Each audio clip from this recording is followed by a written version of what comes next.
All right, we're back, guys, and we're talking about research once again. This time we're talking about studies. The assignment this week was a lot about study design. So we're going to talk about a study that I'm actually using for another class also. In my neuroscience class, I had to pick out a few studies that support a point. The question that I wanted to answer was, how does physical activity affect cognitive and motor skill development in youths? So I found this study called the CHAMPS 2019 DK study. This is a study that was conducted by a bunch of researchers from the University of Southern Denmark. And basically, it was to discern how more opportunities and higher participation in structured physical activity, various different sports, affect motor performance as tested through standardized functional motor control testing. So let's talk a little bit more about the study. I'll pull up my notes and we'll get right into it here. So we're going to talk a lot about the research design because that's kind of the theme of the week here. So this definitely was an experimental study that was looking to discern a causal relationship between structured sporting physical activity and motor performance in kids. There is a direct, question that is being answered. There is a control group and an experimental group, and for that reason, we can say that they're looking to develop, that causal relationship.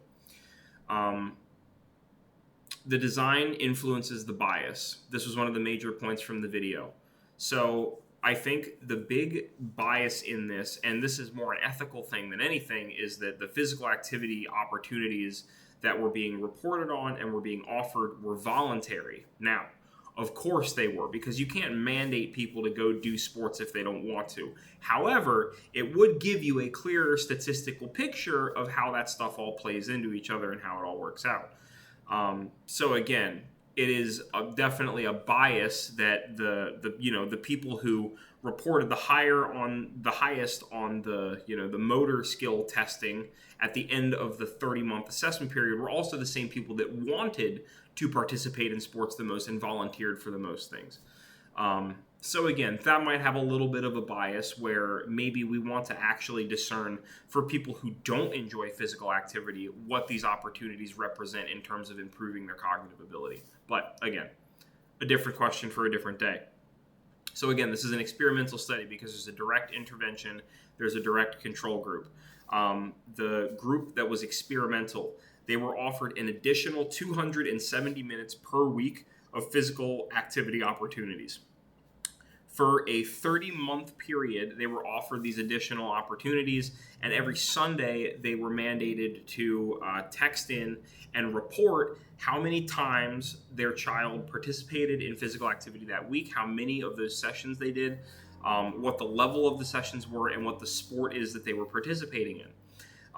At the beginning of the 30-week or the 30-month period and at the end of the 30-month period, both groups underwent standardized testing for motor control. These were different tasks like balance testing, sprint testing, jumping ability, to kind of discern whether these increased levels of physical activity and sporting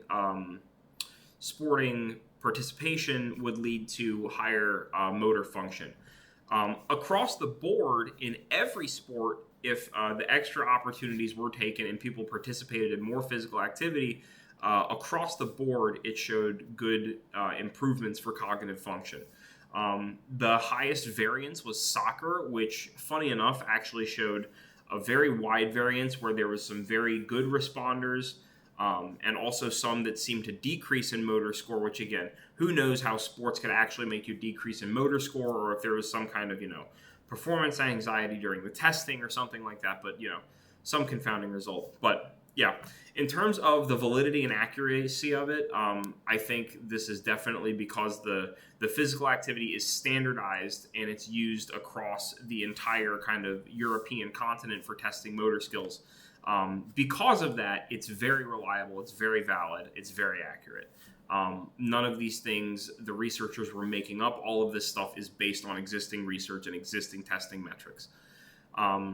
And also the sample size is really good. So the total sample size was 16 schools, a total of 1,500 possible participants. participants that actually did the study, I think the sample size was around 1,000. So still a very good sample size, representative of that community of 16 schools. So yeah, I thought this was an awesome study. I'm actually doing a project about this study in my neuroscience class.